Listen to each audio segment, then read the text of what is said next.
Today on the YY family, my dad's gonna show me how a telephone works. And my mom's taking me to Australia to find out about coral reefs. Grandpa's taking me all the way to the sun to find out why it shines. And Grandma's gonna show me where mountains come from. And Uncle Scopo and Uncle Micro are gonna explain why we taste and smell things. Scopo, is this too salty? Yeah, science is wonderful. I like it. Come along with me and meet the smartest family in all the town. The YY family. Mom can make it plain to see that what goes up eventually comes down. The YY family. Come and meet the YY family. We got a lot of real know-how. Grandpa knows a lot of farming. Ask him and I'll show you now. Why do airplanes fly? When I land, I'll tell you why. Meanwhile, there's a dragon making some kind of a potion in a vat. The YY family. And Grandma's no stranger. She can teach you all the dangers found in that.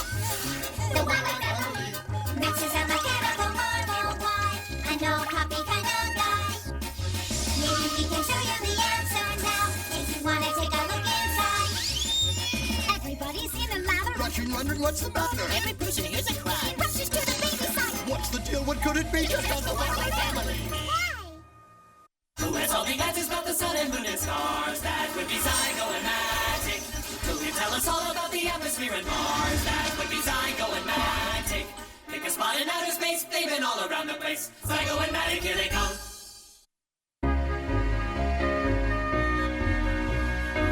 You'd better wear this, my boy. The sun is shining strong today. Okay, but can you tell me why the sun shines? Well, it's very simple, really. The sun is made of hot gases. So hot they produce lots of explosions and an enormous amount of energy. Hey, where is everybody? Wait for me!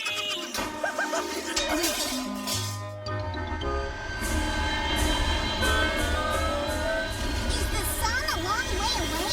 Oh, it's only about 93 million miles. But with my brand new Turbomatic space drive, we'll be there in no time. Hold on tight! Raise thermal shield! Thermal shield up! Raise anti-sun ray shield!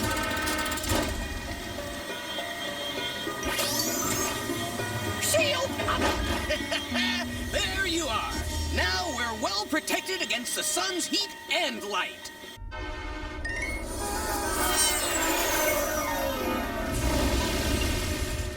Look, Victor, this is the sun's outer layer. The temperature here is 9,500 degrees. And that's Fahrenheit. And that's hot. And that's nothing. The temperature at the core is thought to be 27 million degrees. So, where are we going to land? We can't land on the sun. It's just a big hot ball of gas, mostly hydrogen. And thanks to the wonder of YY vision, we can actually observe the hydrogen atoms that make up most of the sun. The tremendous pressure at the sun's core causes the hydrogen atoms to smash into each other. This causes the hydrogen atoms to fuse into a single helium atom. This reaction is called fusion. Every second, there are billions and billions of fusion reactions in the core of the sun. They produce a huge amount of heat and a huge amount of energy. This energy spreads to the sun's surface, then into space, and to the Earth. It takes the sunlight 8 minutes to reach the Earth. Here, check out this helioscope. It's Grandpa Maddox's latest invention. Patent pending. I can see lots of shiny dots. They're photons, the tiny particles of energy which make up light. These photons give us light and heat. Speaking of heat, I think it's time to get back to our nice, cool Earth.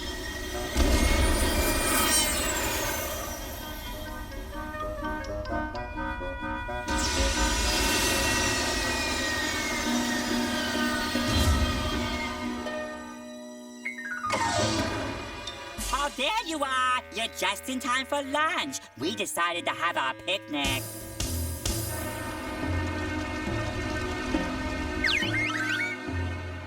You should put a hat on, Victor. The sun is strong. Yep, and I can even tell you why. The kid's a genius, just like his father.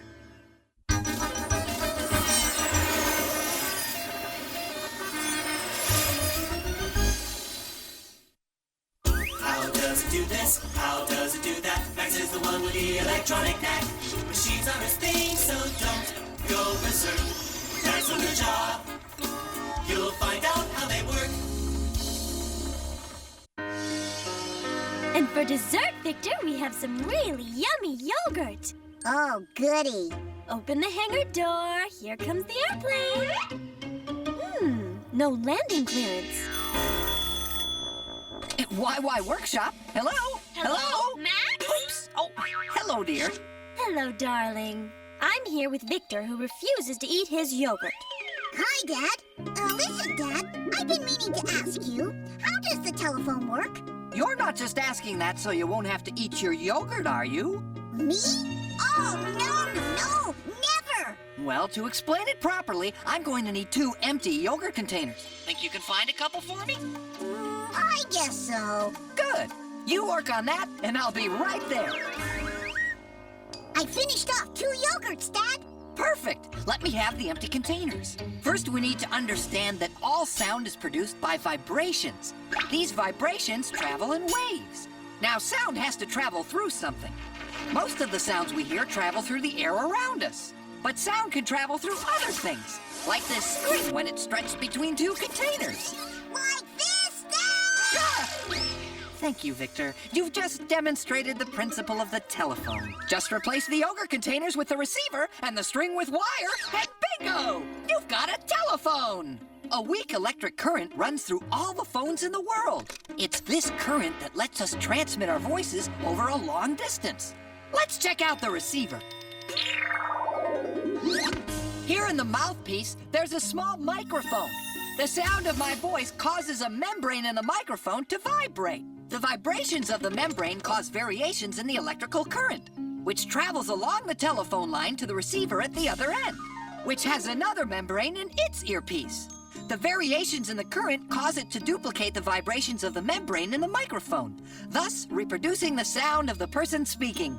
Now let's make a call.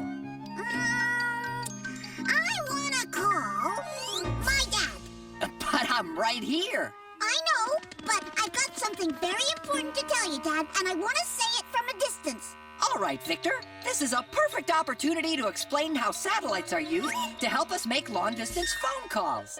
When you take the phone off the hook, the electrical signal triggers a dial tone. Then I dial the telephone number. Each button has sent an electrical impulse through the wire to the local telephone exchange. There, the electrical impulses are converted into radio waves, which are transmitted to a satellite in space. Ouch! The satellite directs the radio waves back to Earth, to another telephone exchange, which changes the signal back into electrical impulses, which travel through another wire before reaching their destination. It's the only way to travel. Hello, Victor? Is that you? Hi, Dad. I just wanted to say thanks for explaining how the telephone works. Don't mention it.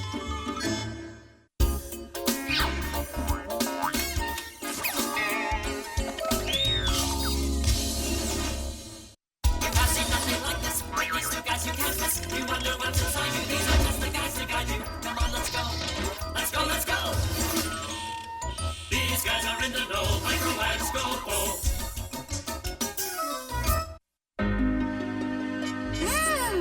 Something smells great. Naturally, it's my Italian cooking. Here, try the sauce. I think it needs salt. How about a little tomato sauce with that salt, huh? Scopo, is this too salty? So, how do we taste things? Well, where do you think this pizza gets its taste and smell from? Tomatoes and cheese? Radio. But the real answer is inside the tomatoes and cheese. Look here. Wow! What are those little bubbles? They're the chemical substances your nose detects when you smell the pizza. Or anything else. And when you enjoy the pizza's taste, it's actually these chemical substances you're enjoying. Is that all there is to it? Well, it's a bit more complicated than that. Scopo, time for the gizmo. Where are we? Looks like a tongue. I wonder whose. Yummy! Now to taste the food, the first thing your mouth needs is saliva! Phew! As it moistens our food, saliva frees the chemical substances in it. So we can taste them. Right. But your tongue only recognizes 4 basic tastes. Sweet, sour, bitter, and salty. You see, there are 4 zones on your tongue, 1 for each taste. The back of the tongue recognizes the bitter tastes, like orange peel. Orange peel. Yuck, yuck. The tip of your tongue recognizes sweet food. One side of the tongue recognizes salty food. The other side recognizes sour foods, like green apples. But how does the tongue recognize different tastes? Let's get a closer look. What's this? It's a taste bud. You got lots of them all over your tongue. They identify the chemical substances in the food. You mean these little red dots? Yes, the taste buds send the information to the brain. But they can only tell if the food is sweet, sour, salty, or bitter. Right. So how can we tell the difference between 2 sweet foods like strawberries and cake? For that, you need your nose. But we don't eat with our noses. No, but when a food's chemical substances are released, they travel up into the nose. Look, there goes some now. After them! Here we are. These are the sensory cells. You see, when they identify the chemical substances and send the information to the brain, that's when you taste your food. Stop that! This is my hat! Whoa! Oh, I think we've been smelled enough for one day. Let's go. The gizmo! It's gone!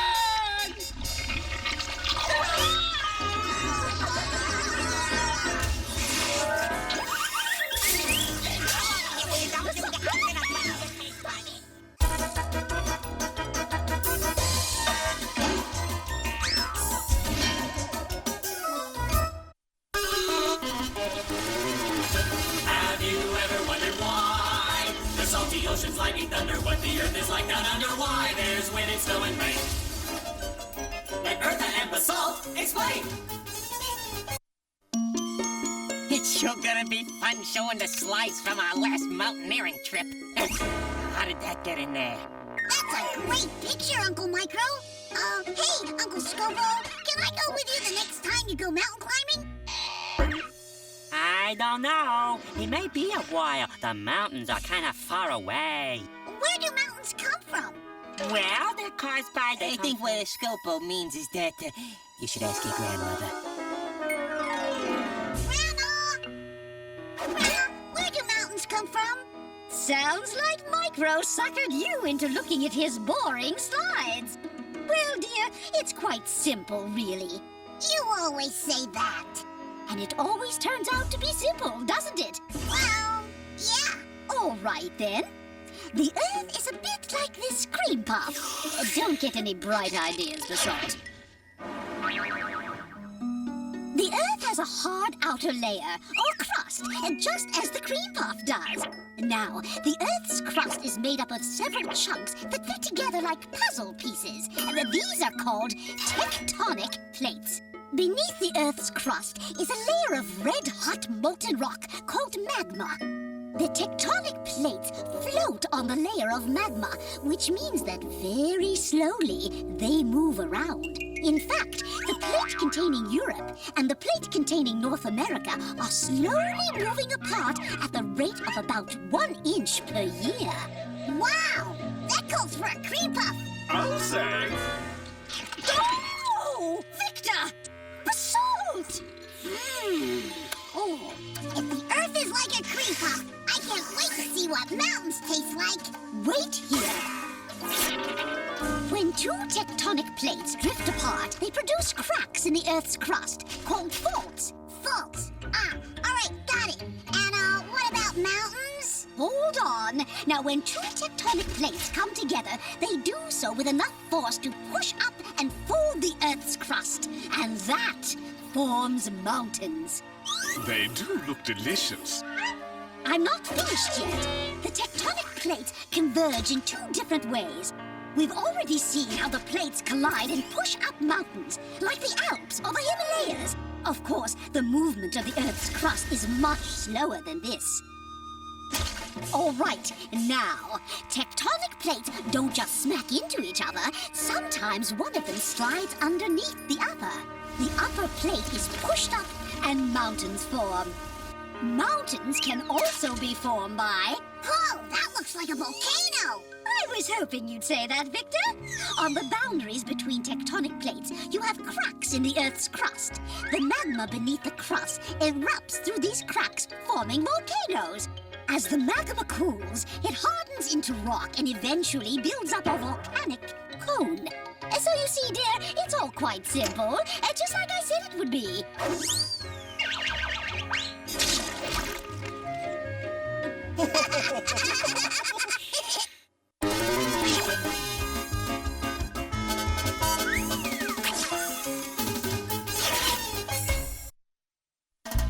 Hey, the questions that you have are not too serious. The animals and plants are not so mysterious, so have no fear.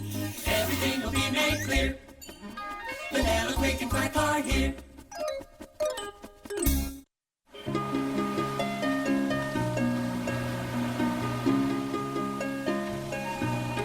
Hey, look what I found. Oh, thanks for the bath, Quick. You're welcome. Look, Victor, check out this shell I found. Shell? It kind of feels like a rock, and it looks like a plant. Hey, Mom! Quick found something really weird. It's a piece of coral. Oh, what's coral? It's a rare plant that lives in the water. Don't you ever listen? He said it felt like a piece of rock. How could it be a plant? Oh, so anyway, Mom, what is coral? It's sort of like stone, but has tiny animals living inside it. It's found in the warmer parts of the ocean. Why don't we go see? Okay. Come on, guys. We're gonna go visit some coral.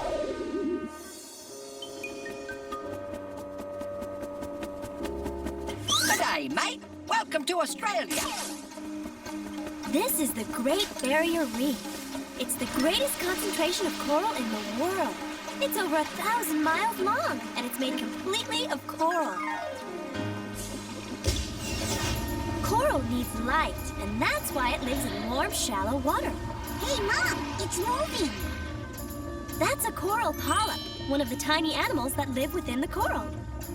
Wow, what pretty colors. Yes, there are tiny plants called algae that live with the polyps. They give the coral its colors. There are over 340 different types of coral. They come in different shapes and sizes. Careful, don't touch it. Why not? Because the polyps are very fragile. You might hurt them by accident. Also, some species of coral can give you an itchy, burning rash. So, where does the coral come from? The polyps spend their entire lives making it. Take a look. Polyps are soft-bodied animals. Polyps don't move around. Once they choose a spot, they stay there. All their lives, polyps produce a substance called calcium under their feet. Calcium is what our bones are made of. Over time, the layers of calcium build up and form coral reefs. So the coral is sort of like the skeleton of the polyps. Hey, kid, nice comparison. It's a very slow process. To produce 6 feet of coral reef can take as long as 500 years. Hey, this is a strange-looking island. It's called an atoll. An atoll? An atoll. It's actually a ring-shaped coral reef covered with sand. I like it.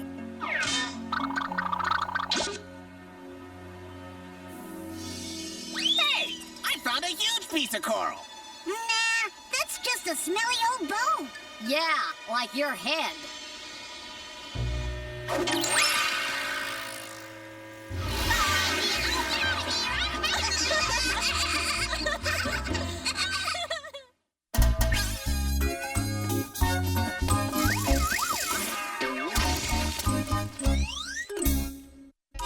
Well, Victor, what'd you learn today? Oh, tons of neat stuff. I learned that the sun is a huge burning ball of hydrogen gas. I also learned that a telephone works by changing sound into electrical impulses that can be transmitted to a receiver that changes them back into sound. Thanks for explaining how a telephone works. I learned that when we taste and smell things, the taste buds on our tongues and the sensory cells in our noses are reacting to chemical substances in the food. Yummy! And I learned that the Earth's crust is made up of sections called tectonic plates. And when these plates come together, mountains are formed. Sounds like a pretty big day. It was, but I still have plenty of questions left for next time.